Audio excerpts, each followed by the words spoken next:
एक नए जगत में प्रवेश कर रहे हैं, एक ऐसे संसार में जो हमसे बाहर नहीं, हमारे ही भीतर है। और वो इतना बड़ा, इतना व्यापक है कि बाहर की दुनिया उसके सामने बहुत छोटी हो गई है। अचानक वेद ने हमको हमारा स्वरूप दिखलाया है। निरंतर वेद की ऋचाओं में पहले ऋषि हमारे मधुचंदा हैं, उनकी कथा में, उन्हीं की इन ऋचाओं में दूसरे सूक्त में हम हैं। पहले सूक्त में हमने धर्म के रहस्यों को जाना कि यज्ञ वस्तुतः केवल वही नहीं है जो हम बाहर करते हैं। बाहर का यज्ञ प्रतीक है। यज्ञ तो मेरे भीतर हो रहा है, सचराचर में हो रहा है, जहां आत्मा ही यज्ञ का आचार्य है, प्राण उपाचार्य है, ब्रह्म ज्वाला जो आज भी मेरे शरीर में ऊष्मा को धारण किए है, भोजन को रक्त में बदल रही, जो यज्ञ की अग्नियां हैं, वे अग्नियां ही ब्रह्म ज्वालाएं हैं, यज्ञ की अग्नियां हैं। तन सामग्री है तथा भोजन जो भी कुछ ले रहा हूं प्रकृति में, सचराचर ही सामग्री है। और जीव होकर हम सब यजमान हैं। यज्ञ भीतर है।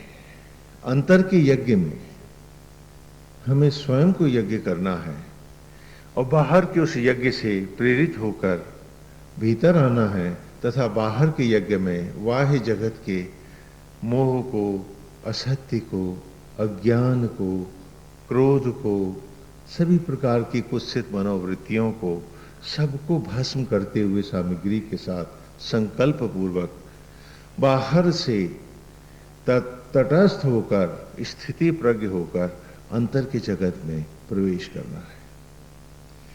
भगवान गीता में कहते हैं कि हे अर्जुन, जो मुझे सब में देखता है वही देखता है। और अक्सर हम सोचते हैं कि शायद ये जरूरी नहीं है, क्योंकि हम तो सब में सब देखते हैं, गोविंद ही नहीं देखते।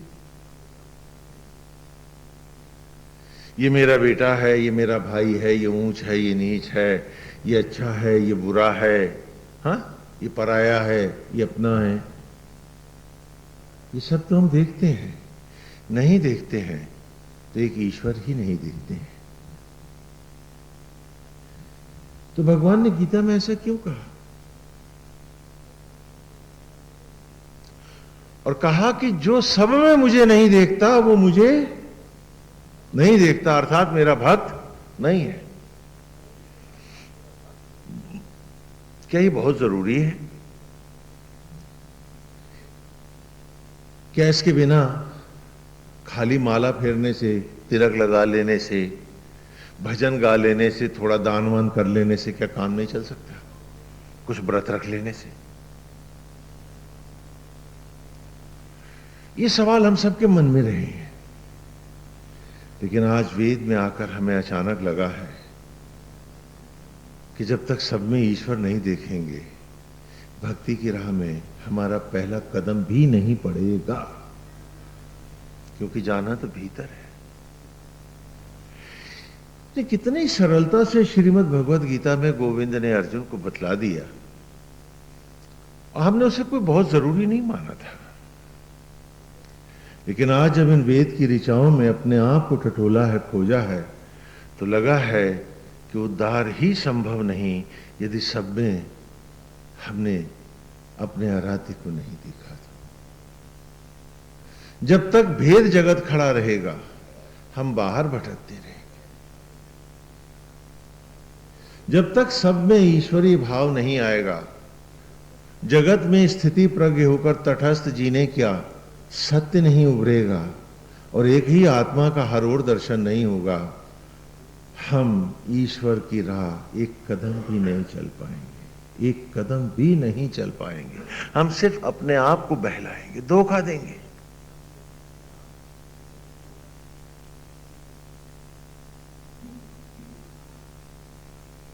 गीता के श्लोक भी आज इन ऋचाओं के साथ खुल रहे हैं, हमारे सामने रहस्य प्रकट हो रहे हैं। वस्तुतः धर्म ने हमारे सामने जो भौतिक जगत रखा वो ठीक ऐसे रखा जैसे नाट्यशाला में रामलीला के मंच पर अभिनय करने आए पात्र समझते हैं तुम? हाँ, जो नाटक करते हैं, हाँ, उन्हें पात्र कहते हैं। कल्पना कीजिए कि मंच पर रामलीला हो रही है। हाँ, एक तस्वीर दिखा रहे हैं, रामलीला हो रही है। उस रामलीला में बहुत से घरों के लड़के आए हैं जो यथा अभिनय कर रहे हैं। एक लड़का दशरथ बना है, उसी का बड़ा भाई जो है वो देखने में छोटा लगता है, तो उसे कौशल्या बना दिया है। बोलो, समझ में आ रहा है मेरी बात? हाँ, तो अब मंच का सत्य क्या है कि वो दशरथ और कौशल्या हैं। क्या झूठ है? अभी मंच पे तो दशरथ और है ना, लेकिन मंच का जो अंतर्निहित सत्य है, जो रितम है, वो ये है कि दोनों भाई हैं। इनमें ना कोई दशरथ है और ना कोई कौशल्या है। जब तक वो मंच पर हैं, उन्हें मंच पर यथा अभिनय करना ही होगा। घर के डायलॉग बोल सकते हैं क्या वो? बोलो। भले ये दोनों जानते हैं कि हम सगे भाई हैं, लेकिन जब तक मंच पर हैं, वो दशरथ के संवाद बोलेगा और जो बड़ा भाई कौशल्या बना है वो कौशल्या के ही संवाद बोलेगा। यदि दोनों हे भैया कह के बोलने लगे तो डायरेक्टर उन्हें भगा देगा, क्योंकि रामलीला सारी गड़बड़ हो जाएगी। बोलो, समझ में आ रहा था? हाँ, बैठ जाए कि भाई हम तो भाई हैं, ये तो दिखावे के बने हुए हैं, ये तो ढोंग के दशरथ कौशल्या हैं। मंच पे वो चिल्लाने लगे तो क्या होगा? टोटल मंच डिस्टर्ब हो जाएगा। हाँ, रामलीला आपकी फेल हो जाएगी। तो मंच की मर्यादा है कि वो दशरथ और कौशल्या के रूप में बोले, लेकिन मंच का निहित सत्य जो सत्य है वो ये है कि दोनों भाई हैं, इनमें कोई दशरथ और कौशल्या नहीं है। बोलो, नाटक समझ में आ रहा है तुमको? तो वेद ने हमें दिखाया है कि वो नाटक जो मैंने मंच पे दिखाया था वही तुम्हारे जीवन का यथार्थ था, हकीकत थी। लेकिन तुम तो इतने भटक गए थे कि पागल हो गए थे तुमने मंच के सत्य को ही सत्य माना, बाकी सब भूल गए थे। इसी कारण तुमसे तुम्हारा अंतर जगत भी भटक गया।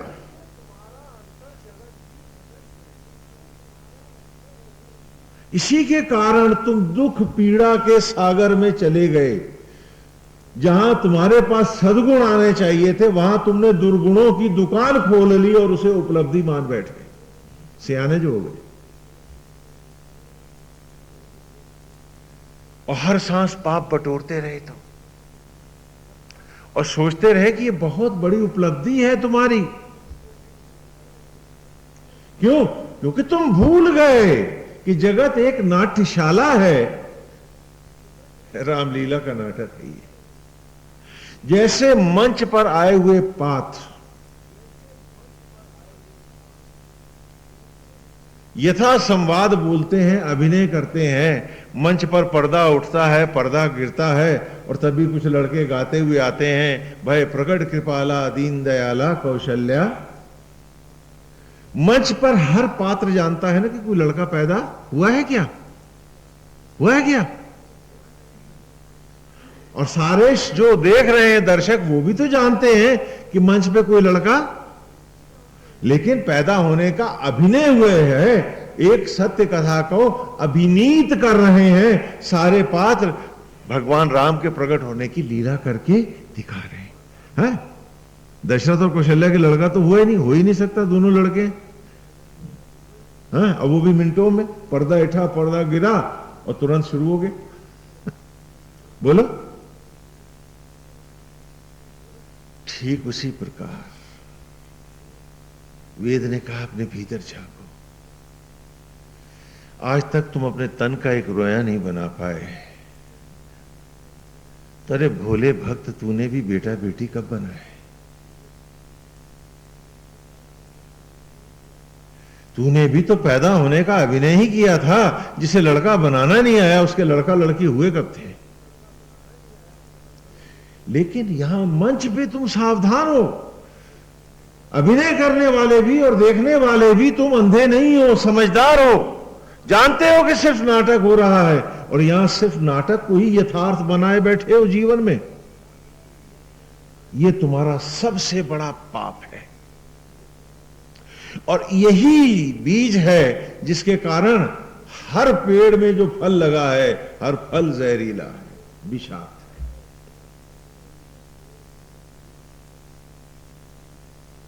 और आज उसी विष को पीते हो, उसी को जीते हो, उसी को आगे विरासत में औलादों को देते हो। और ये अंधता धृतराष्ट्र बन करके लड़कों को महाधृतराष्ट्र बना रहे हो। बस इसी का नाम शायद तुमने जीवन समझ लिया है, यही संसार मान बैठे हो तुम।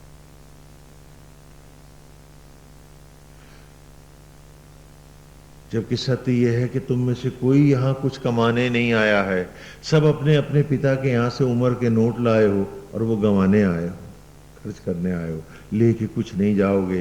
ये तन का तंबूरा भी तुम्हारा, ये टेंट भी टूरिस्ट डिपार्टमेंट का है कुदरत के, कुदरत वापस ले लेगी तुमसे। अब फिर भी इतने पगलाए हो कि एक मोटी सी बात भी तुम्हारे पल्ले नहीं पड़ती है। और पशु से भी नीचे मनुष्य चला जाता है और उसी को तुम उपलब्धि मानते हो। तो स्वामी जी हम बड़े सियाने समझदार हैं ना। सोचो, विचार करो, अगर कुदरत ने और परमेश्वर ने तुम्हें घर और गृहस्थी खाली जिलानी होती तो तुम्हें लड़का लड़की बनाने भी सिखा दिए होते कि जिससे ईमानदारी से गृहस्थी कर तो सको।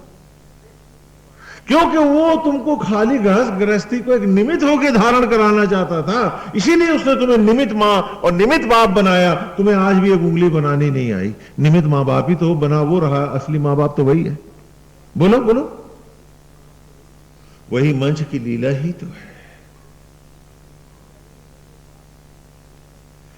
अगर मंच के पात्र भी तुम्हारी तरह कंफ्यूज हो जाएं और दशरथ बने, लड़के को लगे कि मेरा बेटा वन को जा रहा है 14 साल के लिए, तो वो नकली थोड़े ना रोएगा, उसको हार्ट अटैक आ जाएगा, डॉक्टर बुलाना पड़ेगा मंच पे, तुम्हारी तरह है।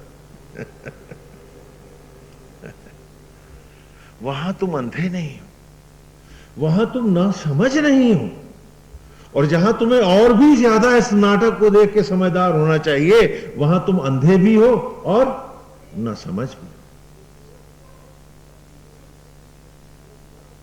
कि अगर ईश्वर ने तुमको एक घर और गृहस्थी ही जिलानी होती तो तुम्हें घर गृहस्थी बनानी तो सिखाई होती, एक उंगली लड़के की बनानी तो बता दिया होता। खाली मंच का नाटक था। उस नाटक को ही तुम्हें स्थिति प्रज्ञ होकर, निमित्त होकर, जैसे निमित्त होकर पात्र अभिनय करते हैं, तुम्हें इस जीवन की नाट्यशाला में अभिनय करना था, तुम वो भी ना कर पाए, आसक्त हो गए, भटक गए तुम।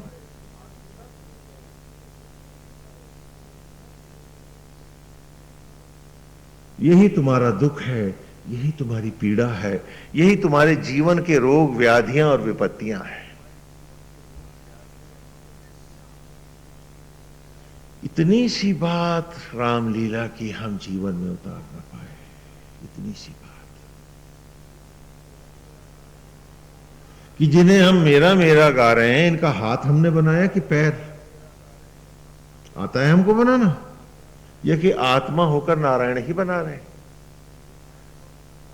और आज वेद में हमने जाना है कि आत्मा ही यज्ञ का अधिष्ठित देव है, प्राण उपाचार्य है, और वही यज्ञ के द्वारा सचराचर को उत्पन्न कर रहा है। हाँ, पिछली पहले सूक्त की 9 ऋचाओं में हमने पढ़ा और फिर इस सूक्त में आए, और फिर भी हमारी समझ में अभी भी नहीं आया, क्योंकि हमारे आचरण में यदि परिवर्तन नहीं आया तो हमने वेद नहीं सुना, नहीं जाना, क्योंकि वेद सुने या जाने मात्र नहीं जाते, वेद जिए जाते हैं।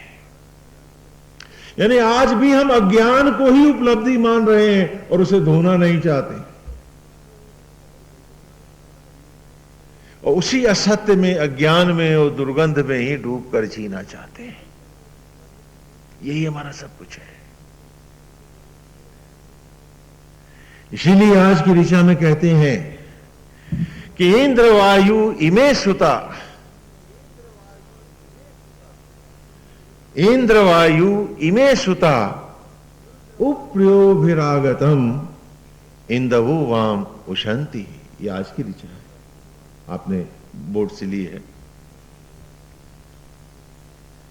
केंद्र माने हे महान वायु, हे प्राण वायु, हे उपाचार्य, हे उपृथ्वीज, तुम्हारे द्वारा उत्पन्न किए हुए सत्य रूपी अमृत को किसने पाया? कौन जान पाया? कौन जान पाया इस सत्य को?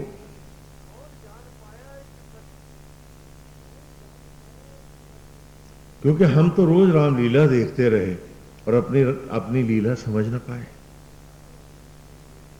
पशु भी समझता रहा और निमित्त होकर के पशु ने भी घर गृहस्थी धारण करी, अपने धर्म यथा निभाए, पर हमने तो आसक्त जगत में ईर्ष्या, द्वेष, घृणा, लोभ, मोह और न जाने कितने कांटे अपने को गढ़ाए। हाँ, पितामह भीष्म भी क्या बाणों की शैया पे सोया होगा, जो जिंदगी का हर दिन हर क्षण हम जिए। खुद ही बाण बनाते रहे हैं और खुद ही लेट के अपने चुभाते रहे। ईर्ष्या के, द्वेष के, लोभ के, मोह के, कुत्सित मनोवृत्तियों के, भेदभाव के, अन्याय के, मेरों के लिए कुछ हो, दूसरों के लिए कुछ हो। कितने पतित होकर जिए। और आशा करते थे कि 4 माला जो फेरी हैं तो भगवान ने तो हमारे आगे दंडवत कर ही दिया होगा, कितना बड़ा पुजारी कहां मिला होगा उसे। ये दंभ भी लिए हैं हमने, ये दंभ भी जिए हैं हमने, कि एक एक दाना, एक एक कण जीवन का जिससे भीख में लेके हम खाते रहे हैं, हमने उसको खिलाने के दंभ भी भरे हैं। जाने क्या किया। और नहीं पढ़े हैं तो जीवन का छोटा सा एक थोड़ा सा यथार्थ ही तो नहीं पढ़ पाए हैं कि मंच पर लीला करके दिखा रहा है वो, बारंबार लीला अवतार धारण करके हमें दिखा रहा है वो, कि जगत लीला है, नाटक है, इसलिए इसमें निमित्त बन के जी। गीता में भी पढ़ा रहा है अर्जुन को कि अर्जुन निमित्त मात्र हो। क्यों? क्योंकि निमित्त से हटके तेरी यहां कोई अवस्था नहीं है, तुझे कोई अधिकार भी नहीं है और तू है भी नहीं। यदि तू खाली निमित्त ना होता तो मट्टी से गेहूं तू खुद बना रहा होता। अगर तू निमित्त ना होता तो अन्न से रक्त भी खुद बना रहा होता, बच्चे भी खुद बना रहा होता, तुझे ईश्वर की जरूरत नहीं होती। क्योंकि यहां ईश्वर ही कर रहा है और तू निमित्त है। लेकिन जब निमित्त को दंभ हो गया कि ईश्वर नहीं कर रहा, मैं कर रहा हूं, और करने की सामर्थ्य उसमें है नहीं, तो बताओ फिर वो झूठ कैसे नहीं बोलेगा? बताओ वो गलत आचरण कैसे नहीं करेगा? बताओ वो लोगों को ठगेगा कैसे नहीं? गलत चीजों का सहारा कैसे नहीं लेगा? क्योंकि उसमें अपने में सामर्थ्य तो है नहीं, और बन बैठा है वो ईश्वर का भी महा ईश्वर। वो जो गलत कर रहे हैं, वो जो सत्य को नहीं पढ़ पा रहे हैं, यदि तुम सोचते हो कि वो घृणा के पात्र हैं तो ये भी गलत है। वो सहानुभूति के पात्र हैं कि नहीं जान पा रहे हैं, वो दया के पात्र हैं।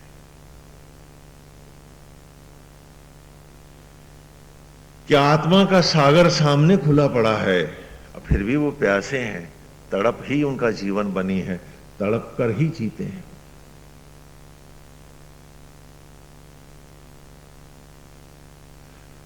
एक बार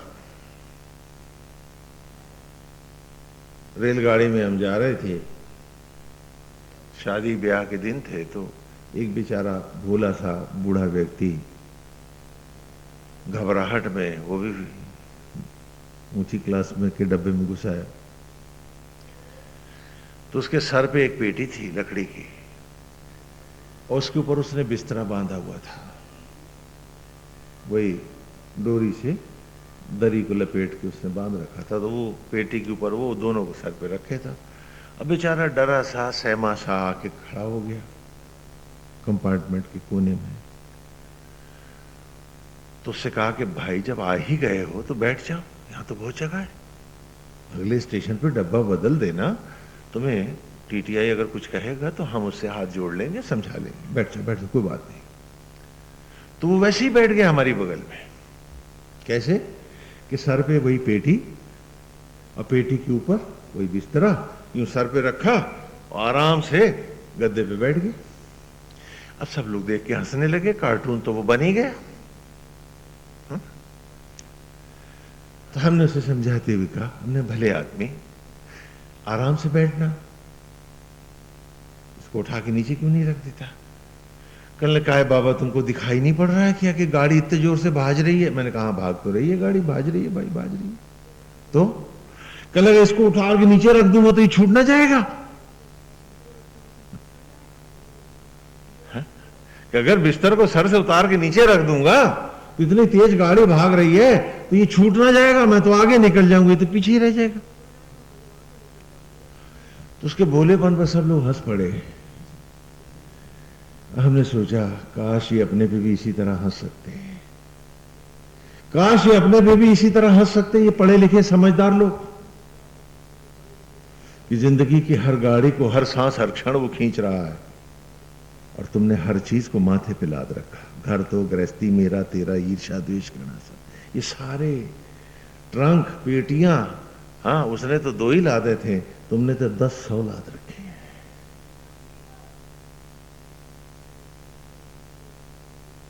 अरे अपने पे कब हंसोगे।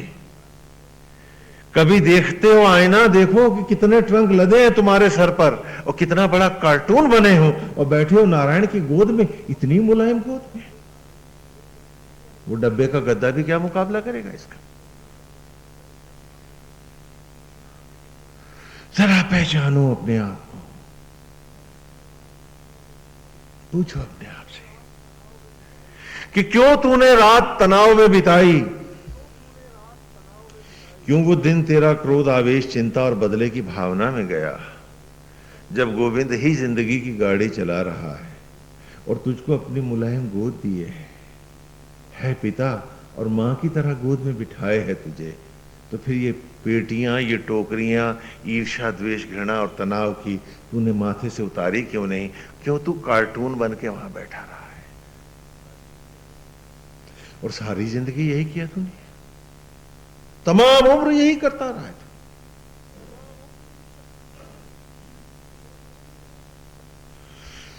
इसीलिए आज इस ऋचा में हम पूछ रहे हैं केंद्र वायु इमे सुता, कि हे प्राण वायु, ऐ मेरे प्राण,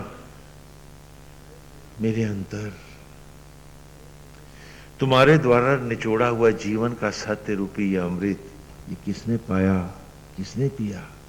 तो कहा उप्रयोभिर आत्मा आगतम, कि वो जितेंद्रिय आत्मज्ञानी, वो सत्यनिष्ठ, जिसने जगत की नाट्यशाला को नाट्यशाला जाना और आत्मा के सत्य को सत्य माना, और वो जो आत्मा में आकर आत्मस्थ हुआ।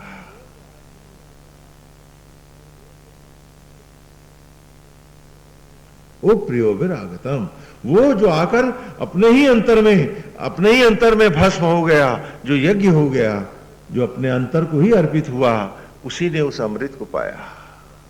कैसे पाया।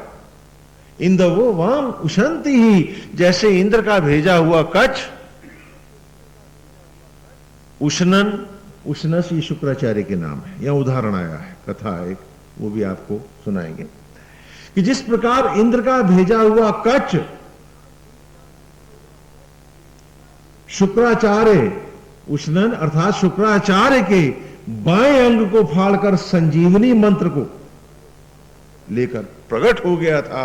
वो जो गया भीतर उसी ने पाया मंत्र संजीवनी। वो जो भटकता रहा, जहां उसे स्थिति प्रज्ञ होना था, निमित्त होना था, जहां वो स्वयंभू होता रहा, तो वो आगे जाता कैसे?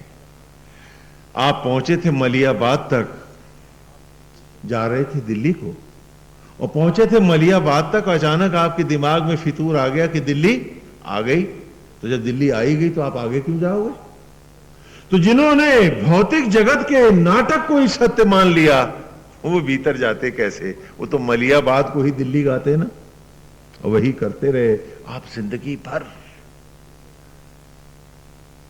और लुटता रहा स्वर्ण जीवन का। दंभ के टोकरे लादते फिरे हम सब।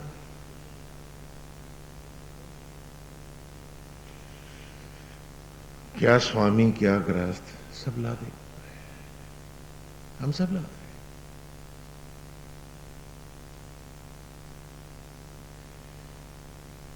जब तक खुलती नहीं भीतर की आंख, जब तक दिखता नहीं है सत्य, हम सब ये किया करते हैं।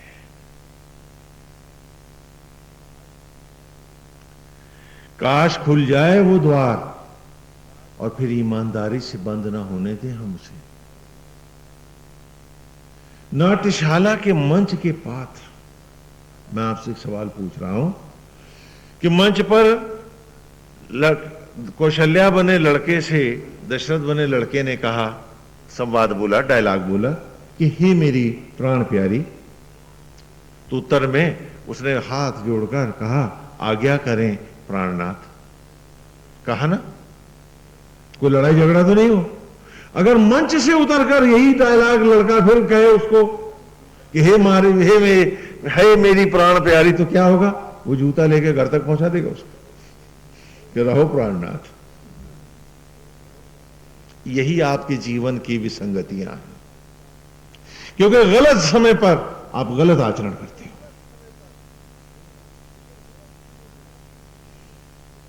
यही आपकी विसंगतियां हैं। मंच को यथार्थ मान बैठते हो, मंच से उतर के जब संवाद बोलते हो तो पिट जाते हो। क्यों? क्योंकि आपको कहां निमित्त होना चाहिए और कहां सत्य होना चाहिए, आज इसका ज्ञान ही नहीं रहा है। मंच का हर लड़का जानता है कि हम केवल अभिनय कर रहे हैं। मंच से उतरते ही हम में कोई दशरथ कौशल्या नहीं है, संवाद बोला नहीं कि पिटे, वो तो मंच तक ही है। और मंच पर बैठ करके अगर घर के डायलॉग बोले तो भगा दिए जाएंगे, रामलीला फेल है। तो यही वेद ने हमसे कहा था, यही धर्म ने हमसे कहा था कि बाह्य जगत को ईश्वर के मंच की लीला का नाटक समझते हुए यथा संवाद, यथा समाज में निर्वाह करते हुए, लेकिन ईश्वर के निमित्त होकर मत भूलना, एको ब्रह्म द्वितीयो नास्ति, कि एक आत्मा ही है हमारे भीतर और वही आत्मा हम सब में है, हम सब एक है। जो कुछ भी विसंगतियां हैं वो नाटकीयता तक सीमित है, सत्य नहीं है। इतनी मोटी सी बात नहीं पढ़ पाए और श्लोक सारे कंठस्थ हो गए। हाँ, जन्म से लेकर दाह संस्कार क्रियाक्रम तक के सारे आयोजन हमें मालूम है। जिसको कहिए उपदेश करते हैं, ऐसे नहीं ऐसे करो, ऐसे करते हैं। और न जान पाए हैं तो जिंदगी का एक इकलौता अक्षर न पढ़ पाए हैं, एको ब्रह्म द्वितीयो नास्ति। आज वही तो नहीं पढ़ पाए। यदि वो पढ़ पाए होते तो हर चेहरे पे मुस्कुराहट होती, सूरज की रोशनी होती, जहां देखते रौनक ही रौनक गोविंद की होती, कितना मजा आता। आज हर चेहरे पर चिंता पुती है, द्वेष ने उसके नैन नक्श टेढ़े कर दिए हैं, पीड़ा से उसकी आंखों में गड्ढे पड़े। क्या बात है, प्रभु ने तो इतना सौंदर्य हमें दिया, हमने खुद ही लुटाया है। और उपलब्धियां गा रहे हैं कि बड़े समझदार होकर जिए हम सब। आज की ऋचा में यही है कि अगर खाली बाहर बाहर सतह पर सुनते रहोगे, मुझे जानते रहोगे और बैठोगे नहीं, उतरोगे नहीं भीतर, तो न पाओगे कुछ। ऐसे ही से कौन पाता है? तो कहा इंदवो वाम उशंति ही, केंद्र का भेजा हुआ कच्छ उष्णन उष्णस अर्थात शुक्राचार्य के बाएं अंग को फाड़कर जैसे प्रकट होता है संजीवनी मंत्र को लेकर के, उसी प्रकार वो हम में से जो जाएगा भीतर वो पाएगा अमृत। ये कथा सुनाते हैं आपको थोड़ा, ये क्योंकि उदाहरण वेद में ऋचाओं में जगह जगह उदाहरणार्थ कथाएं सिंबलीस आई हैं, तो उसी को ले रहे हैं। पौराणिक कथाओं का यहां कई जगह पर चर्चा है। अब क्यों है, कैसे है, ये तो विद्वान बताएंगे। हाँ, मेरे से तो आप कथा सुनो जो इसमें उपमा में आई कि देवासुर संग्राम चल रहा था। देवता और दैत्य भयंकर युद्ध कर रहे थे। देवता बहुत परेशान थे क्योंकि मानवों को असुर सताते थे, दैत्य परेशान करते थे। हाँ, दैत्य कहें शैतान कहें, बात एक ही।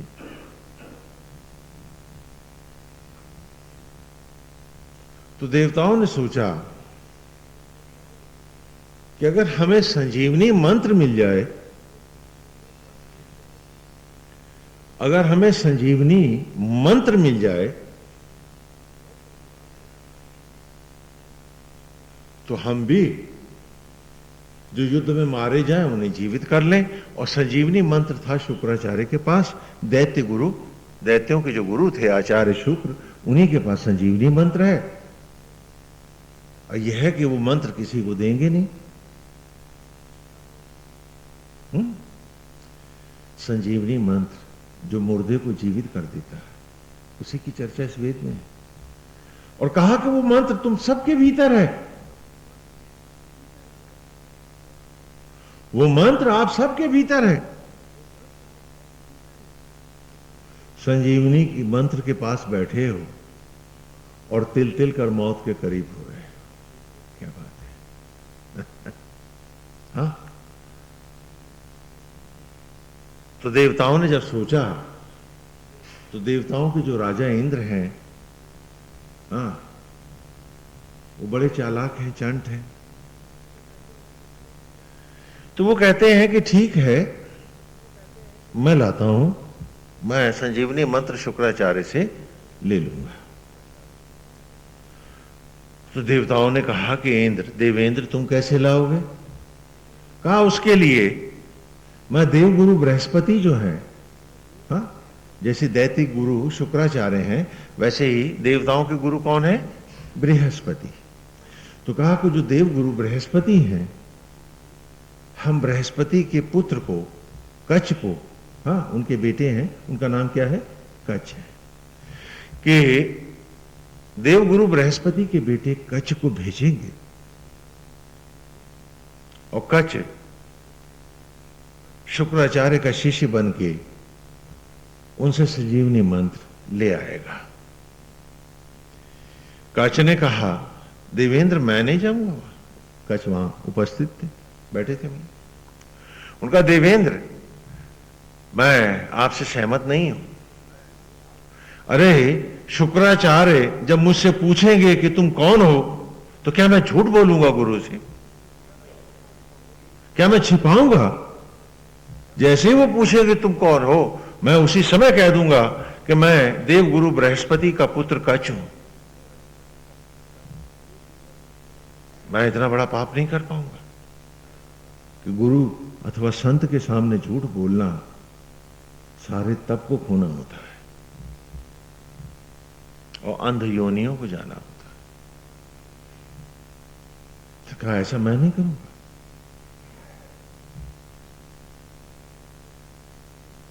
तो इंद्र ने कहा ठीक है, तुम यही कहोगे और फिर भी वो तुमको लेंगे। तो कहा वो कैसे ले लेंगे मेरे को? कहा शुक्राचार्य की एक बेटी है, शुक्राचार्य के एक बेटी है, पुत्री है उसके, कन्या है उसके, जिसका नाम है देवयानी। क्या नाम है? देवयानी नाम है उसका। देवयानी जो है उसकी बात को पिता टालता नहीं है, शुक्राचार्य टालते नहीं है। तो तुम्हारे साथ मैं कामदेव को भेजता हूं, जो देवयानी की देह में प्रवेश कर जाएगा और देवयानी को तुम्हारे प्रति आसक्त कर देगा, और जब वो जिद करेगी तो आचार्य शुक्र तुमको अपना शिष्य ले लेंगे। बृहस्पति के बेटे हो तो भी तुम उसके शिष्यत्व में आ जाओगे।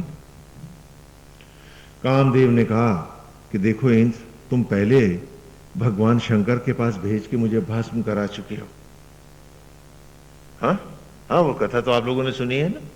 हाँ, तुम मुझे भस्म करा चुके हो, और ये शुक्राचार्य तो महाक्रोधी है, क्या फिर मुझे मिटाना है? मैं नहीं जाता, मुझे कहां भेज रहे हो? तो इंद्र ने सांत्वना दी कामदेव को कि कामदेव तुम घबराओ मत, तुम्हारे साथ मैं चंद्रमा को भी तो भेज रहा हूं। चंद्रमा चुपके से शुक्राचार्य के मस्तिष्क में प्रवेश करके उसके मन को शीतल कर देगा, उसे क्रोध होगा ही नहीं, इसलिए निर्भय जाओ।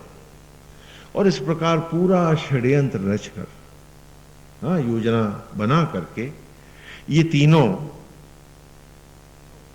असुर साम्राज्य में, हाँ, असुरों के राजा वृषपर्वा हैं, जिनके गुरु शुक्राचार्य हैं, उनके यहां आए, पधारे वहां। और जैसे कि योजना थी, चंद्रमा ने धीरे से समाधि में बैठे आचार्य शुक्र के मन में प्रवेश करके उन्हें शीतल और आनंदमय बना दिया। तो मौका पाकर काम देवयानी की देह में प्रवेश कर गया, और तब देवगुरु बृहस्पति का बेटा कच्छ उनकी कुटिया के सामने प्रकट हो गया। कच्छ ने आगे बढ़कर उन्हें प्रणाम किया, उनके समाधि से नेत्र खुले और कहा कि तेजस्वी बालक तुम कौन हो? उसने प्रणाम करके कच्छ ने कहा, गुरुदेव, मैं देवगुरु बृहस्पति का पुत्र कच्छ हूं। कहा, तो तुम यहां क्या कर रहे हो? क्या तुम जानते नहीं कि देवासुर संग्राम चल रहा है, यहां के सारे असुर तुम्हारे पिता के और तुम्हारे विपरीत हैं, और तुम यहां चले आए? कहा, गुरुदेव, मैं आपका शिष्यत्व लेना चाहता हूं, मैं आपकी सेवा करना चाहता हूं। शुक्राचार्य ने कहा, यह कदापि नहीं हो सकता, यहां असुर तो तुम्हें मार डालेंगे, और फिर तुम्हारे पिता देवगुरु बृहस्पति जब स्वयं इतने विद्वान हैं, पूज्य हैं, देवों के पूज्य हैं, तो तुमको मेरे शिष्यत्व लेने का क्या प्रयोजन? मैं तुम्हें शिष्यत्व नहीं दूंगा। तो देवयानी बीच ही में बोल पड़ी, बोले, आप इस बालक को आप क्यों नहीं ग्रहण करेंगे? मैं जानना चाहती हूं। तो कहा, देवयानी, तुम्हारा बीच में बोलने का प्रयोजन? कहा कि मैं शंका समाधान चाहती हूं पिताश्री। कहा, कैसे? इसमें शंका कैसी है? कहा, ये बताइए, क्या ये बालक योग्य नहीं है? कहा, योग्य है। कहा, क्या ये शिष्यत्व के लिए उचित नहीं है? बोले, हाँ। और कहा, क्या इसको शिष्यत्व देना हमारा धर्म नहीं है? कहा, ये भी सही है। तो कहा, फिर आप इसे शिष्यत्व क्यों नहीं दे रहे हैं? यदि आप कह रहे हैं कि आप असुर के भय से, दैत्यों के भय से इसे शिष्यत्व नहीं दे रहे हैं, तो आप अधर्म ही तो कर रहे हैं। तो आप इस अधर्म प्रदेश का परित्याग क्यों नहीं करते और उस स्थान पे क्यों नहीं जाते जहां आप निर्भय होकर धर्म का पालन कर सके? अब उसने जो नए नए तर्क देने शुरू किए, हाँ, देवयानी ने, तो स्तब्ध रह गए आचार्य शुक्र भी कि आज हमारी बेटी को क्या हो गया। वहां तो बोल कामदेव रहा।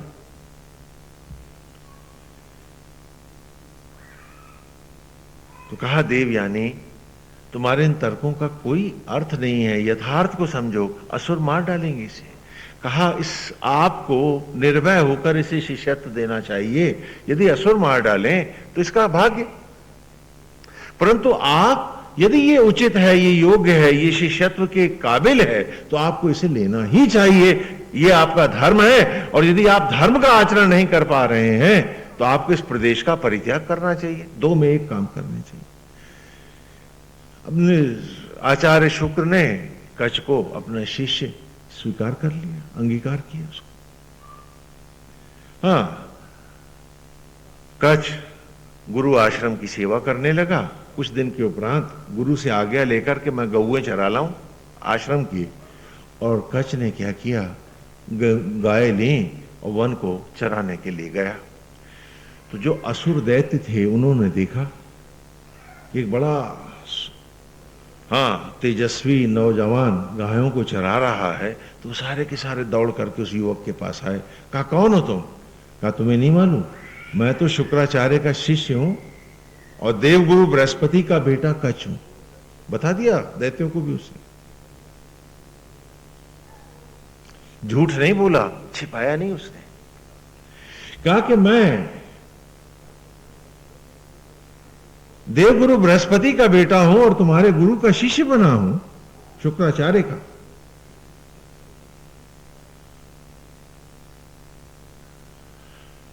कहा तो तुम यहां क्या करने आए हो? दैत्यों ने पूछा।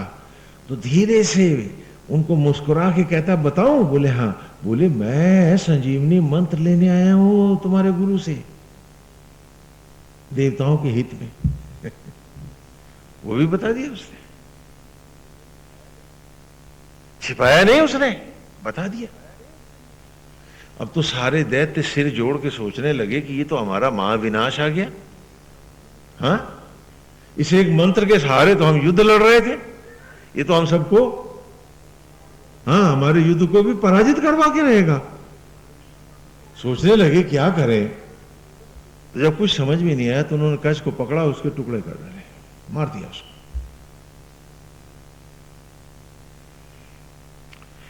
कच्छ जानता था कि उसे मार डालेंगे और फिर भी उसने ऐसा किया। और आप सब मरने से डरते हो ना, इसलिए फिर झूठ बोलते हो, फिर वही गलत काम करते हो, यहां से बाहर निकलते ही आपका आचरण फिर वही हो जाता है। क्यों? क्योंकि आप मरने से डरते हो ना। कच्छ नहीं डरा था। सोचो सोचो जरा, अपनी भी बात से सोचो, अपने को भी सोच डालो, साथ में कथा तुम्हारी है कि लौट करके फिर तुमने वही गंदे आचरण क्यों किए, फिर तुम उसी सड़ी हुई मानसिकता में क्यों गए? क्योंकि तुम मौत से डरते थे। मौत से नहीं, अपने से भी डरते थे, कायर थे ना, तभी तो लौट के गए। नहीं तो उन्मुक्त होकर गोपाल के ग्वाले बन के नचिए होते।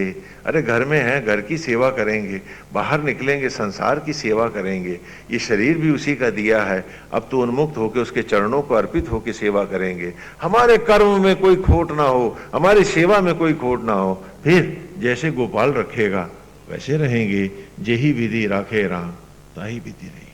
लेकिन भय के मारे, मौत के भय से डरकर फिर तुमने उल्टे काम किए। और ये प्रवचन की गंगा फिर तुम्हारे सर के ऊपर से निकल गई। लेकिन कच्छ नहीं डरता है यहां।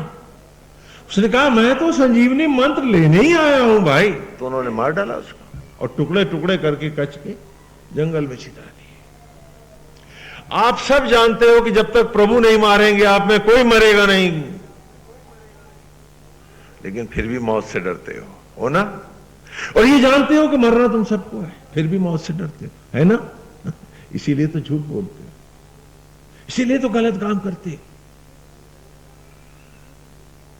इसीलिए तो मुखौटे लगा करके सड़े हुए जीते हो।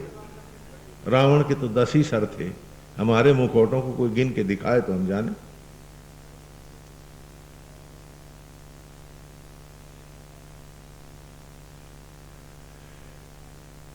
सांझ हुई, गऊ लौटी, व्याकुल हिरणी सी देवयानी हर गाय के पीछे देखती, कच्छ नहीं है, कच्छ नहीं है। एक एक करके सारी गौएं गौशाला में प्रवेश पा गई हैं। पेड़ों की परछाइयां लंबी होने लगी हैं, सांझ के झुटपुटे फैलते जा रहे हैं, रोशनी को अंधेरा निगल रहा है। कच नहीं आया है, कच नहीं आया है। व्यथित व्याकुल देवयानी अपने पिता आचार्य शुक्र के पास जाती है और विह्वल होकर कहती है, पिताश्री कच नहीं लौटे हैं। तो आचार्य कहते हैं कि देवयानी मैंने तो पहले ही कहा था कि असुर मार डालेंगे उसे। कहा पिताश्री आप देखें तो सही कि उसके साथ हुआ क्या है। तो वे अपने पूजा स्थान पर बैठ करके अभिमंत्रित अक्षत को लेते हैं आचार्य शुक्र, और चारों दिशाओं को अभिमंत्रित करके अक्षत फेंकते हैं, आवाज देते हैं, कच तू कहां है। पेड़ों के झुंडों से गूंजती हुई आवाज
अक्षत लेकर के अभिमंत्रित करके चारों ओर फेंकते हैं आचार्य शुक्र। हर दिशा में डालते हैं उन अक्षत, और तब आवाज देते हैं कि कच तू कहां है। तो जंगल के समूह में पेड़ों के झुंडों से गूंजती हुई आवाज लौटती है, गुरुदेव मैं यहां हूं, मांस के लोथड़ों में छितराया हुआ। असुर समूहों ने मुझे मारा और मेरे टुकड़े करके मुझे वन में फेंक कर चले गए। कहा सुना देवयानी तुमने, मैंने कहा न था कि कच मारा जाएगा। देवयानी कहने लगी, देवयानी उत्तर देती है अपने पिता को, आचार्य शुक्र को, कि पिताश्री मैं दुखी हूं उसकी मृत्यु पर और पुनः लज्जित हूं अपने ऊपर। कहा क्यों? कहा इसलिए कि मेरे पिता असुरों के साथ एक प्रकार का व्यवहार करते हैं और जो असुर नहीं है उन शिष्यों के साथ विपरीत भेद का व्यवहार करते हैं। इसलिए मैं लज्जित हूं। मैं अपने निर्णय पर लज्जित नहीं हूं, अपने पिता पर लज्जित हूं। इतनी कड़वी बात देवयानी ने अपने पिता आचार्य शुक्र से कह दी। चीहों उठे, कहा कैसे कहा तुमने? कहा क्यों, क्या असुर जिलाए जा सकते हैं तो क्या कच जीवित नहीं हो सकता? क्या वो भी मुझे आपको बताना पड़ेगा? तो मुस्कुराते हैं शुक्राचार्य और संजीवनी मंत्र फेंकते हैं वन में और कच जीवित होकर लौट आता है। अगले दिन गौएं लेके कच फिर खड़ा। जब दैत्य कुमारों ने देखा कि जिसे कल वो टुकड़े कर गए थे संजीवनी मंत्र से गुरु ने फिर जला दिया, तो वो फिर सिर जोड़ के बैठ गए कि हमारा गुरु तो सठिया गया है। हाँ, क्या हो गया है? सठिया गया है। इसकी अकल बकल सब सिफर हो गई इसे। हाँ, बताओ क्या जरूरत थी संजीवनी मंत्र फेंक करके इसको जलाने की? चलो अब की बार ऐसा इसको मारा जाए कि उसे जला ना पाए। तो सोचते हैं, योजना बनाते रहते हैं और शाम को फिर मार डालते हैं कच को, मारते हैं और उसे जलाते हैं और जला करके उसकी अस्थियां और भस्मी सब बटोर करके और नदी में बहा देते हैं। सांझ हुई, गौएं लौटी, हर गाय के पीछे देवयानी प्यासी देखती, कच्छ फिर नहीं लौटा है। जाती है, आचार्य शुक्र पुनः अक्षत फेंकते हैं और देते हैं आवाज हर ओर दिशाओं को पुकार के पूछते हैं कि कच्छ तू कहां है? तो नदी की पेट से गूंजती हुई आवाज लौटती है, गुरुदेव मैं यहां। दैत्य कुमारों ने मुझे मारा, जलाया और मेरी अस्थि और भस्मी नदी में डालकर चले गए।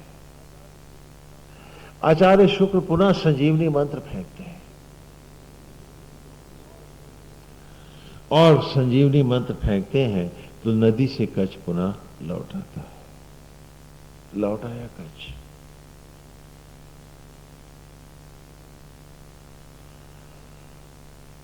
हाँ, नित्य प्रति की भांति अगले दिन फिर वो गाय चराने चलती। अब तो दैत्य बड़े परेशान हो गए कि ये गुरु जो है ये तो पूरी तरह से, हाँ, इसका दिमाग जो है बिल्कुल आउट हो गया है, इसे अच्छे बुरे का ज्ञान ही नहीं रहा है। आप लोग मुझे भी तो बहुत से उपदेश कर जाते हैं ना कभी कभी, प्रेम प्यार में आके, स्वामी जी आप तो समझते नहीं हो, अकल वकल नहीं है वगैरह। हाँ, दैत्य ने भी सोचा।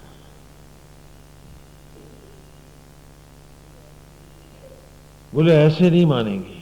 तो उन्होंने क्या किया कि कच्छ को जलाया और उसकी भस्मी को तब तक जलाते रहे जब तक अति सूक्ष्म थोड़ी सी नहीं रहेगी। और उस थोड़ी सी भस्मी को उन्होंने शरबत में मिलाया और आचार्य शुक्र को जाकर के पिला दी कि ऋषपर्वा ने, हमारे महाराज ने भेजा है आपके लिए, खुद बना करके। आचार्य पी गए। उन्हें क्या पता था कि वो कच्छ को पी रहे, पी गए सब। सांझ ढली, गौएं लौटी, भयभीत है, डरी हुई है देवयानी, हर गाय के पीछे झांकती हुई। कच्छ नहीं लौटा।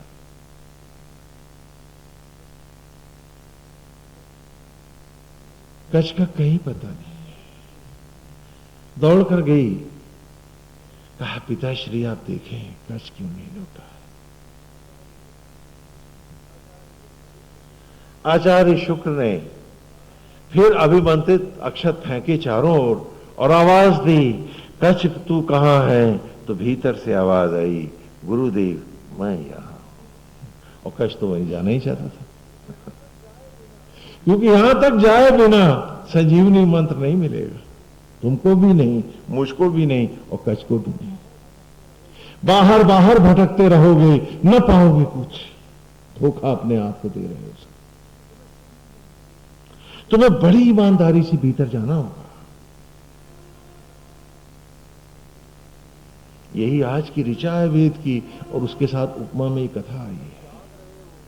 अगर जाग रहे होगे, ईश्वर के द्वारा दिए इस बुद्धि और विवेक को तुमने मध्यम नहीं किया होगा, तो मेरी ये कथा तुम्हारे रोम रोम में बैठ जाएगी कि संजीवनी मंत्र भीतर है तुम्हारे, बाहर भागो मत। बाहर स्थिति प्रज्ञ हो जाओ, निमित हो जाओ, भीतर जाओ।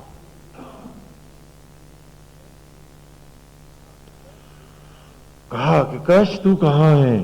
तो आवाज आई, गुरुदेव मैं यहां हूं।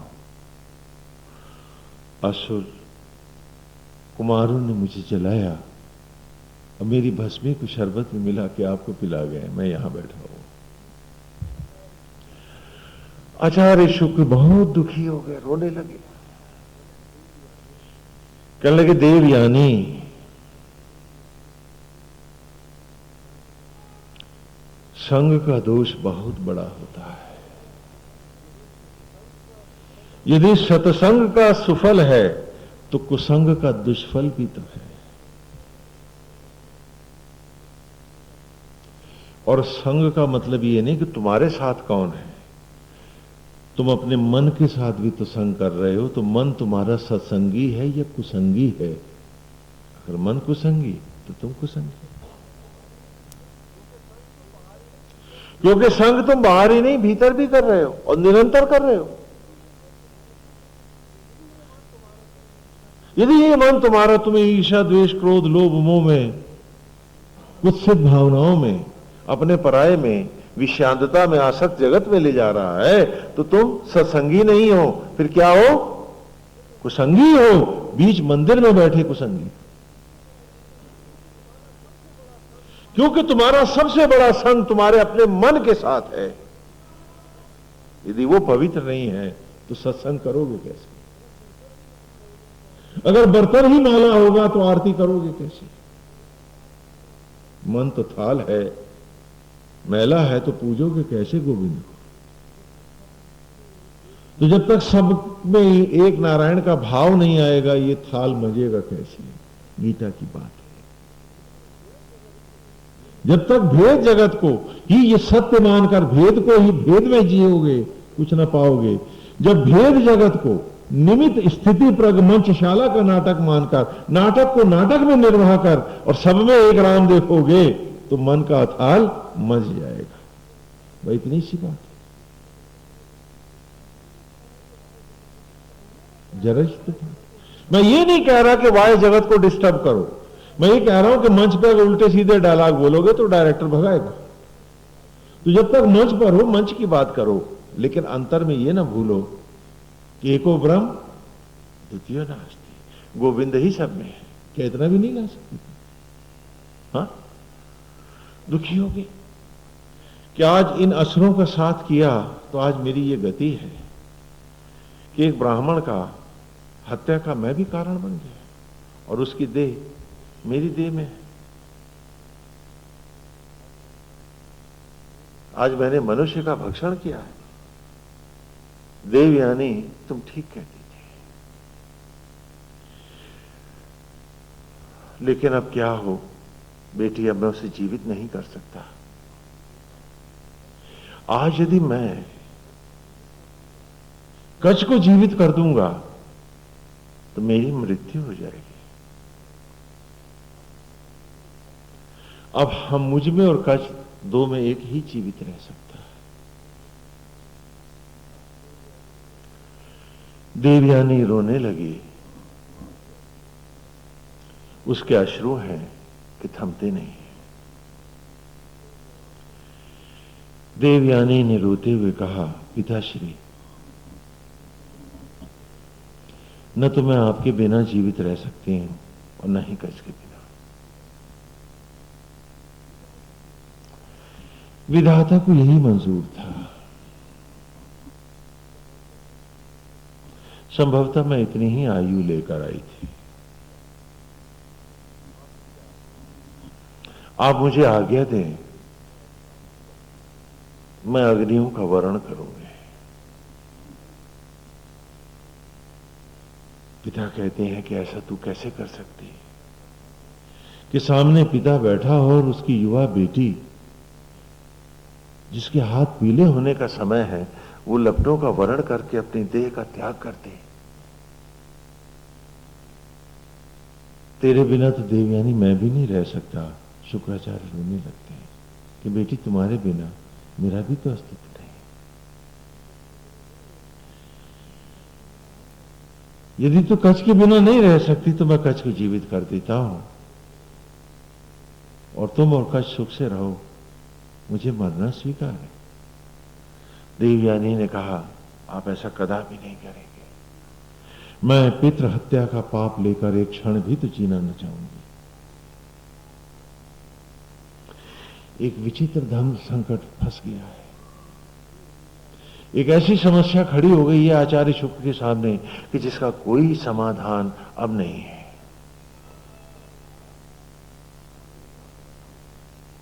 दोनों बाप बेटी रोए जा रहे हैं। देवयानी उठती है और लकड़ियां इकट्ठी करने लगती है, चिता बनाती है, उसको घृत से सींचती है, अग्नि प्रज्वलित करती है, और पिता है कि अश्रु बहे जा रहे हैं, बेजार रो रहा है, और बेटी को देख रहा है कि आंसुओं से भीगी वो लपटों में बैठने जा रही है।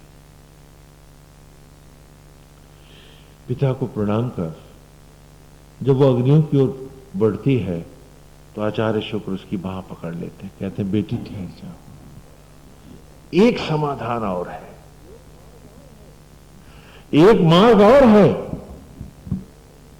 और वही शेष है जिसमें हम तीनों बच जाएंगे। तो देवयानी रुक के कहती है पिताश्री ऐसा ही करें जिसमें तीनों का कल्याण। तब आचार्य शुक्र कच्छ से कहते हैं, जो उनके शरीर के भीतर बैठा है, कि सुनो कच्छ। बोला जी गुरुदेव। हाँ, वो तो अपना भीतर बैठा आनंद ले रहा है। कहा सुनो कच्छ, अब और कोई मार्ग शेष नहीं है, मैं तुम्हें संजीवनी मंत्र देता हूं, मैं तुम्हें संजीवनी मंत्र देता हूं, और जब तुम मेरे बाएं अंग को फाड़ कर बाहर आओगे, वाम अंग को, इंदवो वाम उशंति ही, अभी श्री चम पड़ा है ना, वाम अंग को फाड़ के आएगा ना, क्योंकि वाम अंग किसका होता है? पत्नी का। इसलिए अब कच्छ भी उनकी देह से प्रकट होगा तो कौन से अंग से? वाम अंग से, बाएं अंग से। तो जब तुम मेरे बाएं अंग को फाड़ के प्रकट होगे तो मैं मर जाऊंगा, तो सुनो उस मंत्र से मुझे जीवित कर देना। उसने कहा गुरुदेव मैं ऐसा ही करूंगा। और फिर आचार्य शुक्र समाधिस्थ होकर के अपनी देह में व्याप्त हो गए कच्छ को संजीवनी मंत्र देते हैं, और तब जब जीवित होता है उस मंत्र से अपना कच्छ वाम अंग को फाड़ के प्रकट होता है, तो उसी मंत्र से वो अपने गुरु आचार्य शुक्र को पुनः जीवित करता है, और देवयानी को गुरु को प्रणाम करके वो जाने की आज्ञा मांगता है। इस बीच में काम भी जा चुका है और चंद्रमा भी विदा हो गया है। तो देवयानी थोड़ा संकोच से उसकी तरफ देखती है, तो उसे कहता है कि सुनो, जिसके अंग से तुम प्रकट हुई हो उसी के अंग से मेरा भी जन्म है, तो देवयानी हम और तुम तो बहन और भाई की तरह हैं। और ऐसा कहकर उसके चरण छूता हुआ, उसे प्रणाम करता हुआ कच्छ संजीवनी मंत्र को लेकर इंद्र के पास लौट आता है। तो इस ऋचा में यही कथा आई है, ये संकेत आया है हमारे लिए कि इंद्र वायु इमे सुता उप्रयोभिरागतम इंदवो वाम उशंति। हे प्राण वायु, तुम्हारे द्वारा सुता निचोड़े हुए प्रकट किए हुए इस ब्रह्म ज्वालाओं में, आत्म अग्नियों में पैदा किए हुए इस अमृत को कौन पीता है, कौन पाता है? तो कहा उप्रयोभिरागतम, कि वो प्रयत, वो जितेंद्रिय, वो आत्मज्ञानी जो भीतर आकर अपने आप को इसमें समा देता है। कृष्ण की बात श्रीमद् भगवत गीता में कि अर्जुन जो मुझे सब में देखता है, अर्थात जो अपने आप को कृष्ण में समा देता है।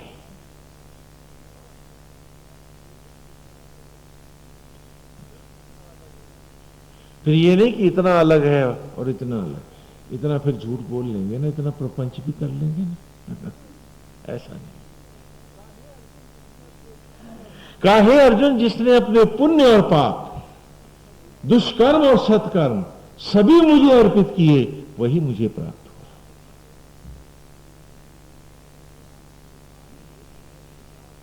अर्थात जो संपूर्णता से आकर के व्याप्त हो जाता है, यहां इस ऋचा में यही आया है कि इंदवो वाम उशंति,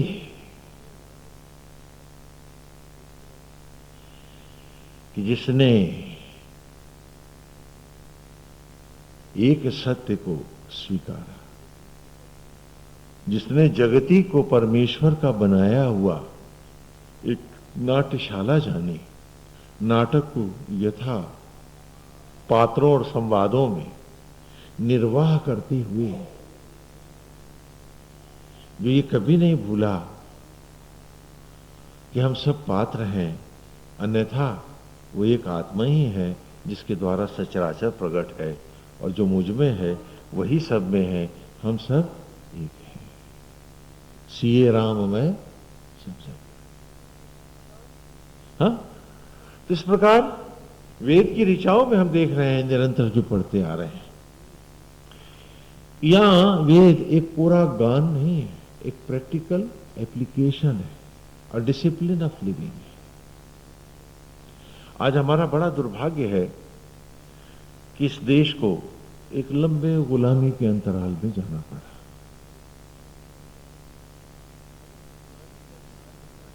और उस गुलामी के अंतराल में जाने के कारण गुलामी कोई वरदान नहीं होती, और वो भी एक ऐसे बैरबेरियन फौजियों के नीचे आपको गुलाम होना पड़ा जिनके लिए उनके धर्म के अलावा बाकी सब बकवास थे। उन्होंने आपके तपस्वी मारे, ऋषि मारे, आपके डिसिप्लिन अनुशासन तोड़े, यहां तक कि विश्वविद्यालय और ग्रंथ तक चला दिए। और इतिहास गवाह है कि 40-40 दिन तक आपका सारा साहित्य चला।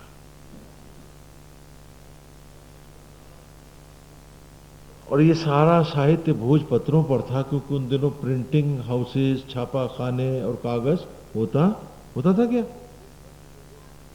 तो इसलिए वो भोजपत्र जले तो जल गए, क्योंकि वेद कंठस्थ थे, गाए जाते थे और इसके शिलालेख भी थे, उन्हीं से ये संकलित हुए।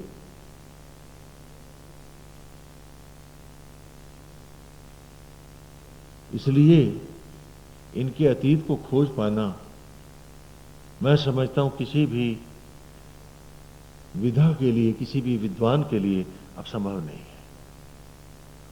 ये एक ऐसे प्रयास है, होने चाहिए, करते रहे, कुछ तो होने चाहिए,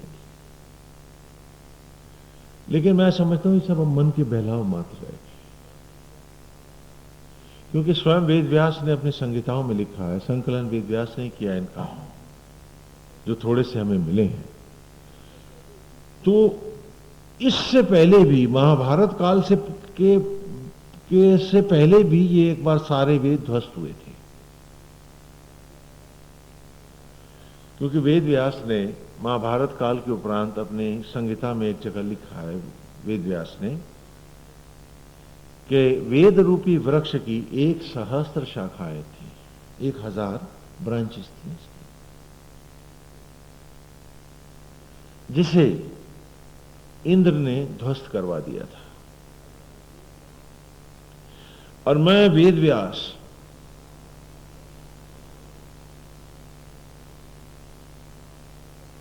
इसकी कुछ शाखाओं का पुनः प्रतिरोपण कर रहा हूं, ऐसा वेद व्यास ने लिखा, संकलन कर रहा हूं। तो इस आख्या से भी लगता है कि कोई बड़ी भयानक बात हुई, कोई एक ऐसी घटना हुई कि जहां इनका लोप हो गया, और जो थोड़े बहुत बचे थे वो गुरुकुल शिक्षा के माध्यम से छात्रों तक आ रहे थे।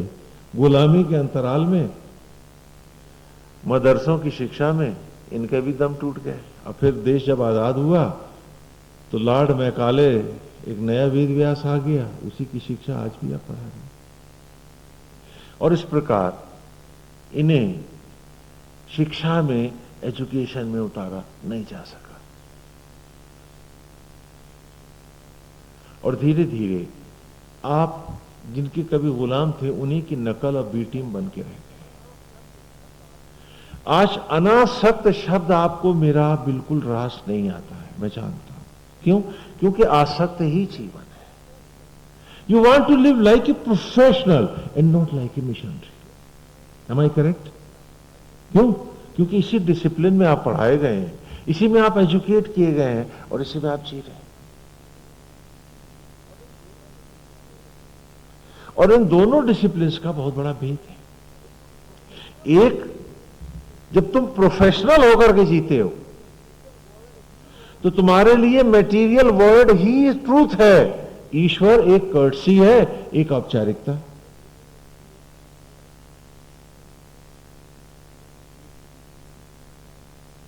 एक युग वो भी था कि आपके पूर्वज गाय का दूध बेचते नहीं थे, पाप है। बेचते थे क्या? अरे हाल तक नहीं बेचते थे, और आज आप टीका लगा के खींचते हैं,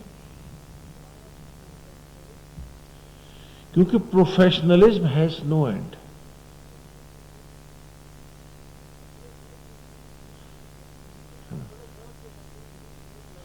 आज बड़े गर्व से कहते हैं कि he is playing like a professional, it's a matter of proud, and it used to be a matter of abuse to call a person a professional. एक वो भी युग था। He is not that confused that he should live like a mere professional. He knows the truth of life. वो जीवन के सत्य को जानता है, वो पूरा पेशेवर होकर कैसे जिएगा? क्या वो इतना अंधा है?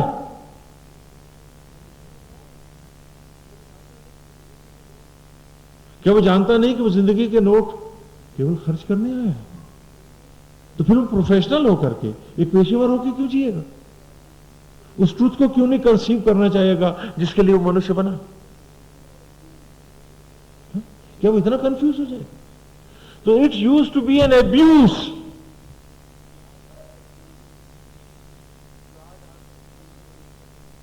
जो आज आपकी सबसे बड़ी उपलब्धि बन गई। इसलिए भी संभवतः मेरे शब्द आप तक पहुंच करके भी आप उन्हें पचा नहीं पाते हैं, क्योंकि everything is professional.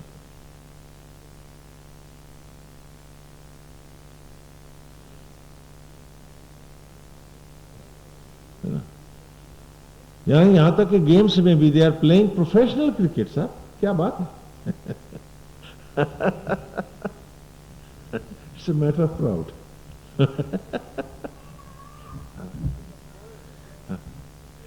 I mean, the word which used to be an abuse.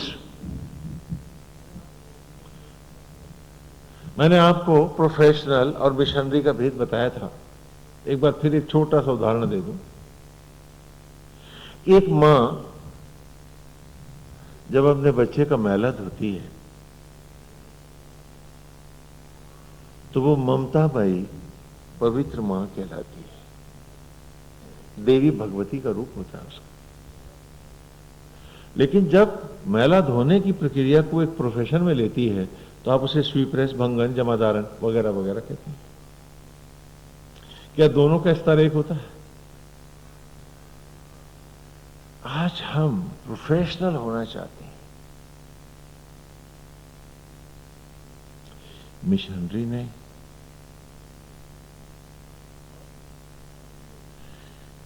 और मजा ये है कि आज भी किसी प्रोफेशनल के हाथ में 2 वक्त की रोटी नहीं है। क्योंकि अगर रोटी प्रोफेशनल के हाथ में होती तो सारी चिड़िया और जानवर सब भूखे ना मर गए होते, उनके राशन कार्ड बनते कहां उनके? बोलो बोलो। आज भी नेचर के पास है और परमेश्वर के पास है। तो जब सारा सबका पेट भरना आज भी प्रभु के हाथ में है, आपके बॉडी में सेल्स बनाना भी वही जानता है ना? हम जीन स्प्लिट कर पाए हैं, मैन्युफैक्चर नहीं कर पाए। हम एटम्स को इंटीग्रेट करके एक मुर्दा लोहे की कील नहीं बना पाए हैं मित्र। एक गुलाब की पंखुड़ी बनाना तो बहुत दूर की बात है।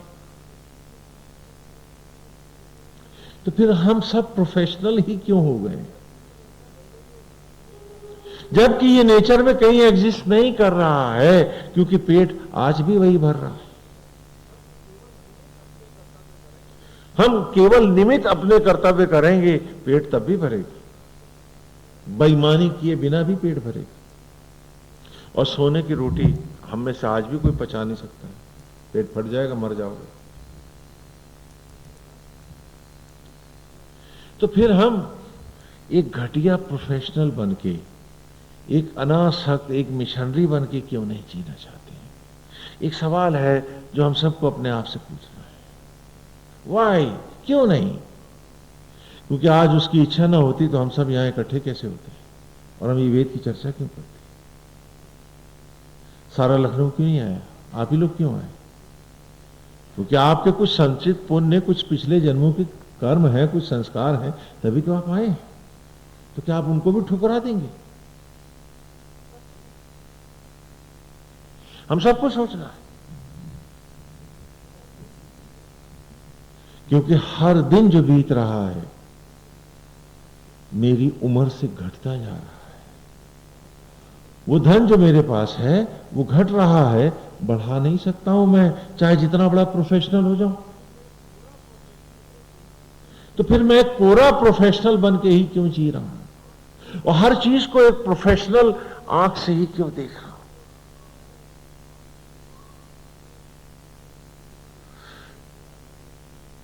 जबकि वेद के आरंभ की पहली ऋचा की ओर मैं आपको एक बार फिर लाना चाहता हूं। पहली ऋचा ध्यान करें। अग्निम ईले पुरोहितम यज्ञस्य देवम ऋत्विजम होतारम रत्नधातम। कि अग्नियों के अधिपति, प्रलय के देवता महाशिव भगवान रुद्र, पुरोहितम संपूर्ण सचराचर को तत्व रूप ज्ञान रूप प्रकट करने वाले ब्रह्मा, परम ब्रह्म, और ऋत्विजम उन्हीं बिंदुओं को सृजन के द्वारा जीवंत खिलौनों में लौटाने वाले महाविष्णु। वे कौन है? यज्ञस्य देवम, वे ही शरीर रूपी यज्ञशाला के देव हैं। अ उ म ओम है, ओम शब्द का जिसका आप प्रयोग करते हैं। अ से अस्तित्व तत्व धारक ब्रह्मा, अ से अस्तित्व एग्जिस्टेंस, अ से अस्तित्व तत्व मैटर धारक ब्रह्मा, ऊ से उत्पत्ति सृजन सृजक विष्णु, उन्हीं बिंदुओं को सृजन के द्वारा खिलौनों में लौटाने की प्रक्रिया। अब मां से मृत्यु, मृत्युंजय, महेश, उनको खिलौनों को पुनः तोड़कर उन्हीं बिंदुओं से नए खिलौने बनाना, पुनः जो आवागमन है, भस्मी, पुनः वनस्पति, और वनस्पति पुनः शिशु। तो ये कौन है? यज्ञस्य देवम, वही शरीर रूपी यज्ञशाला के त्रिदेव हैं। आऊ मां ओम है, और क्या कर रहे हैं?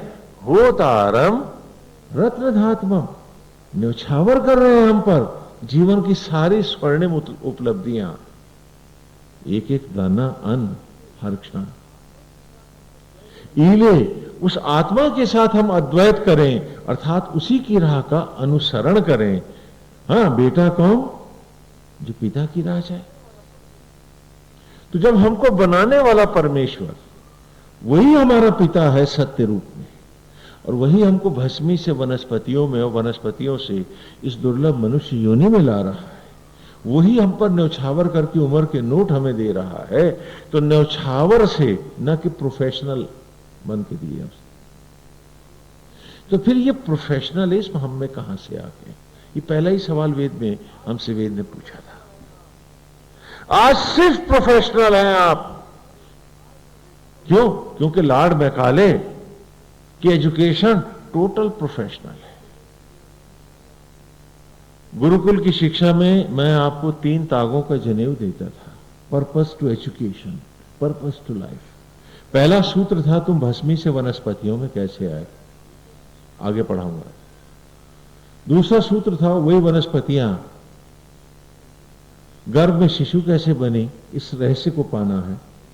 और पहला वनस्पतियों से यज्ञ का ये रहस्य जानना है कि कैसे भस्मी अन्न बनी, और कैसे वही वनस्पतियां माता के गर्भ में, मेरे शरीर में रक्त मांस के कणों में परिणित होकर शिशु का रूप प्राप्त कर सकें, इस रहस्य को पाना।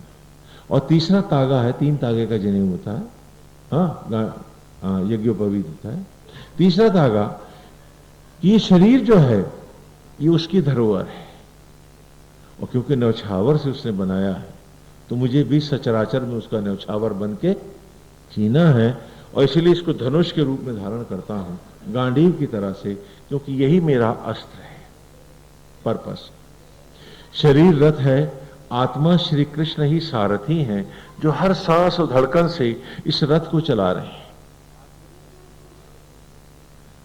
आत्मा श्री कृष्ण सारथी हैं, शरीर रथ है। 10 इंद्रियों के अर्जन से अर्जित ये जो बुद्धि है, ये जो जीव है, ये जो इंटेलेक्ट है, यही अर्जुन है, अर्जुन से अर्जुन है। तो इस यज्ञोपवीत के गांडीव पर संपूर्ण बाह्य चिंतन को, के असत्य और अज्ञान को हटाते हुए आत्मस्थ कर्मयोगी बन आत्मा से अद्वैत करते हुए इस जीवन के महाभारत को मुझे एक योद्धा की तरह चूझना है। तो मैंने ये 3 ताकों का जनेऊ दे करके गुरुकुल में आपको शिक्षा दी। लॉर्ड मैकाले ने भी आपको 3 ताकों का एक नया जनेऊ दिया, जो आज भी आपके स्कूल कॉलेजेस में, यहां तक कि यूनिवर्सिटीज में भी वही है ना, जनेऊ पर्पस है ना। तो वो 3 तागे कौन से हैं बताओ? अच्छी नौकरी, बढ़िया तनख्वाह और मोटी घूस। These are the 3 purposes of your education. Where is the student in that education? मैं तो ऋग्वेद से जब शुरू करता हूं तो उसको इंच इंच उसी का रूप पढ़ाता हूं कि तू मट्टी से इंसान कैसे बने, इस प्रकृति से तेरा क्या संबंध है, इस सचराचर से तेरा क्या रिश्ता है, तू क्यों कर इनके साथ जुड़ता है, तू कैसे इनको जानता है, ये क्या है और तेरा इनके साथ क्या संबंध है।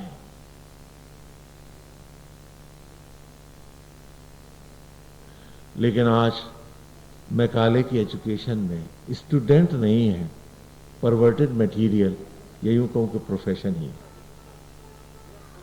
आई think this is the reason therefore you don't understand, या मैं कहूं कि आप जानकर भी नहीं जान पाते हैं, अथवा थोड़े से अपराध बोध के साथ मुझको सुन के चले जाते हैं, फिर झटक देते हैं। क्यों? क्योंकि आप उस अनासक्त स्तर को खो बैठे हैं और खाली एक पूरे प्रोफेशनल बन के जीना चाहते हैं। जबकि पहली ऋचा में उसने कहा होतारम रत्न धात्मा। क्या उसने तुमसे सांसों की कोई कीमत मांगी है? बोलो। तुम्हारी जूठन को बन के आत्मा वो रक्त में बदल रहा, कोई तनख्वाह मांगता है? जब वो प्रोफेशनल नहीं और उसी ने तुमको बनाया है, तो तुम सब एक साथ प्रोफेशनल कैसे हो गए भाई? और क्या ये पेशेवर होना ही तुम्हारी उपलब्धि है? क्या यही सब कुछ है?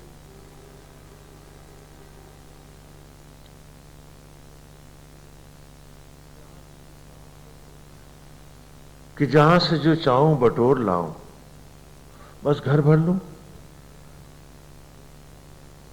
क्या इतना ही सब कुछ है? और क्या वो भरा हुआ घर मेरा मेरे साथ जाएगा?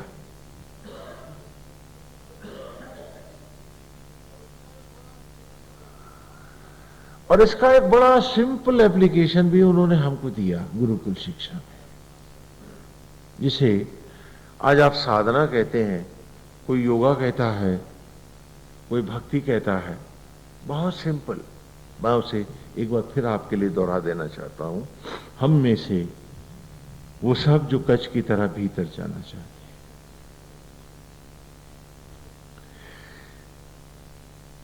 कि ह्यूमन साइकी है, आपका मस्तिष्क है, जो कभी खाली नहीं रहता, और जब इसे कुछ नहीं मिलता तो ये दंभ के कीट बटोरता है, सूडो प्रेस्टीज ढूंढता है, उसी में अपने आप को फूल और पिचका करके जिंदगी के लम्हों को तबाह करना जानता है, या किसी अतीत की ईर्ष्या द्वेष में, लोभ में, घृणा में, मोह में फंस बैठता है। यही सब तो करते हैं हम सब। इस मन को यदि हम अनासक्त स्तर देना चाहें तो क्यों ना आराध्य की एक सुंदर मूर्ति बनाए।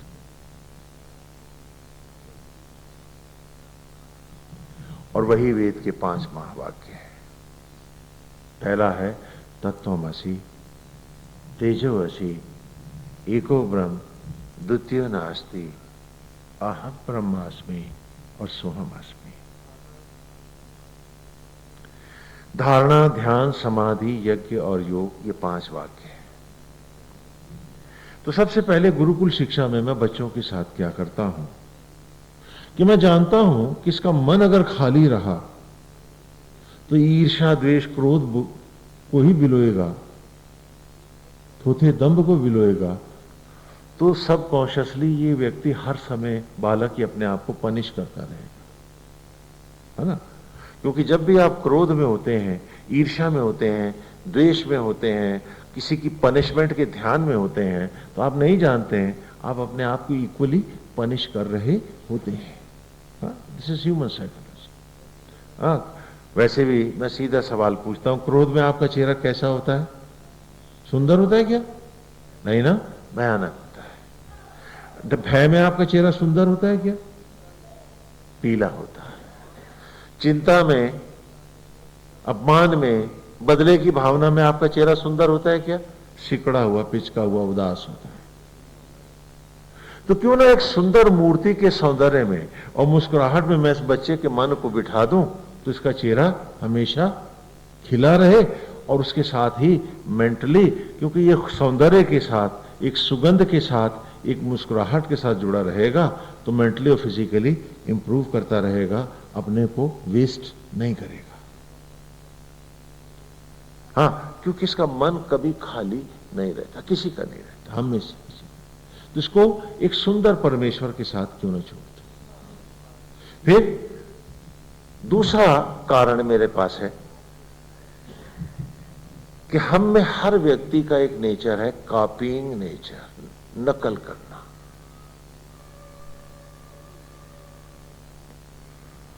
और वो क्या बच्चा, क्या जवान, क्या बूढ़ा, आप सब कॉपी करते हैं। ये नहीं कि बंदर ही नकल करता, आप भी करते हैं। जिस किसी की पर्सनैलिटी से आप इन्फ्लुएंस हो जाते हैं, आप सब कॉन्शियसली उसी को कॉपी करने लगते हैं।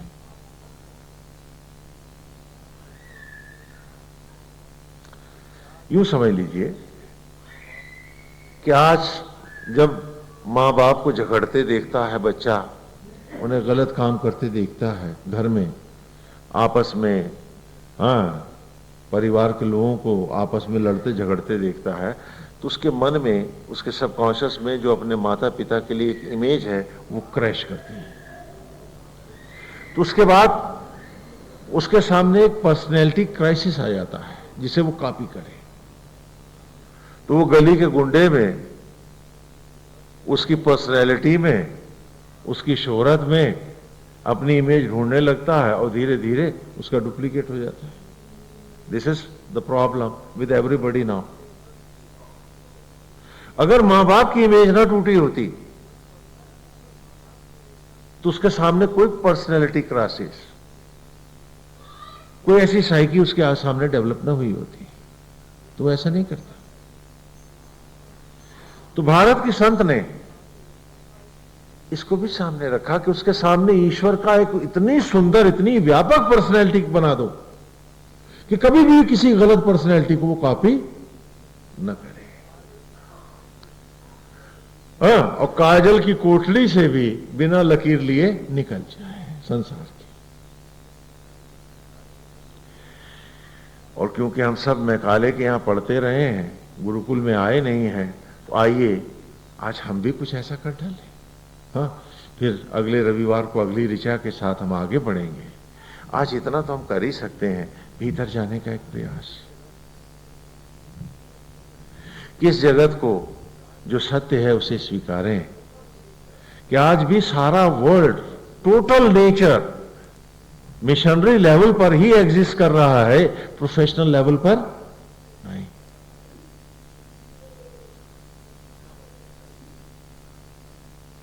तो हम अपनी लाइफ को कुछ अनासक्त भाव दें, कुछ मिशनरी लेवल दें।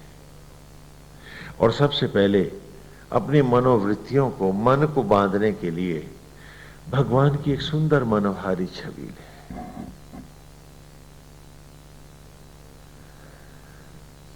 ये ठीक है कि वो मूर्त पत्थर की बाहर रह जाती है, लेकिन उसका सुंदर रूप लेकर के, कल्पना लेकर मैं कहां आता हूं? अपने भीतर। वह उसी को स्थिर करना है। किसी राम में कहा ईश्वर की मूर्ति कैसी? कहा भक्त की भावना जैसी। जैसी हमारी भावना है वही नारायण का रूप है। तो आए आज से एक अभ्यास शुरू करें, टू बिगिन विद। भले देर से सही, शुरू तो करें कि हम सुंदर भगवान का स्वरूप लें, मनोहारी छवि लें उनकी, मुस्कुराती हुई भाव भंगिमा। अब फिर अपनी कल्पनाओं का जितना सौंदर्य है, ज्योतियां हैं, सब उस पर उड़ेल दें। और उठते बैठते सोते जगते उसी की मनोहारी छवि को मन में बसाते हुए उसके निमित्त होकर संसार को जीने का प्रयास करें। तो ड्यूटी को ईमानदारी से करते हुए आसक्त न होने के कारण हम कर्म को भी अच्छा करते हैं। कैसे? कि जैसे लड़का उपन्यास को तो एक रीडिंग में याद कर लेता है नहीं, और कोर्स की किताब को करता है क्या? क्यों? क्योंकि जिस चीज को हम एंजॉय करते हुए करते हैं वो हमको जल्दी मेमोराइज होती है, और जिसे हम पनिशमेंट मान के करते हैं वो हमें रटनी पड़ती। तो क्यों ना ईश्वर को मेमोराइज करते हुए, उसी को कंसीव करते हुए, उसी के सुख और सौंदर्य में बंधे हुए।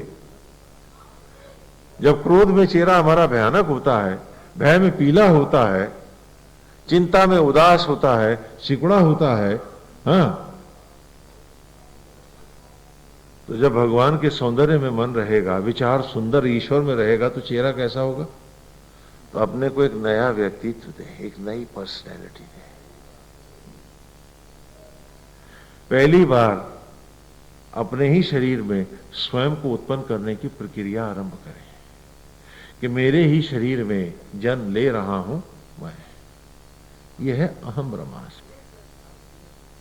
आए आज इस थोड़े से अभ्यास से ही हम शुरू करें, लेकिन करें पूरी ईमानदारी से। क्यों? क्योंकि हमें कच्छ की तरह भीतर जो जाना है, तो अब हमारे पास समय की भी सीमा है।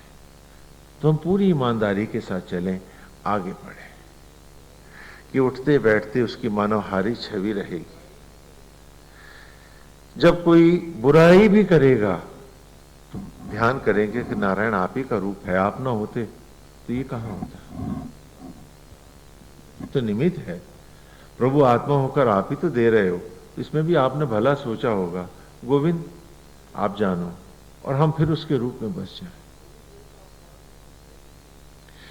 तो थोड़ी देर का अपमान को तो हम सह लेते हैं, लेकिन जब उस अपमान की याद करके 15 दिन हम अपने को पनिश करते हैं, तो अपमान 2 मिनट का नहीं रहता। कितने दिन का हो जाता है? 15 दिन का हो जाता है। तो अगर 2 मिनट के अपमान को हम वहीं गोविंद के चरणों में रख दें, तो 15 दिन हम कहां रहते हैं? गोविंद के। तो ये अच्छी अवस्था है, ये बुरी अवस्था है? तो कम से कम चलो थोड़ा इतना ही हम बदलाव लाएं कि अपने आप को, अपनी साइकी को, अपने मनोविज्ञान को, जो वेद हमें पढ़ा रहा है, उसे हम पढ़ने लगे। और वैसे भी मैं आज आपको बताऊं कि मानसिक स्तर पर सारी दुनिया की मेडिकल साइंसेस को भी मैं इकट्ठा कर दूं तो वी नो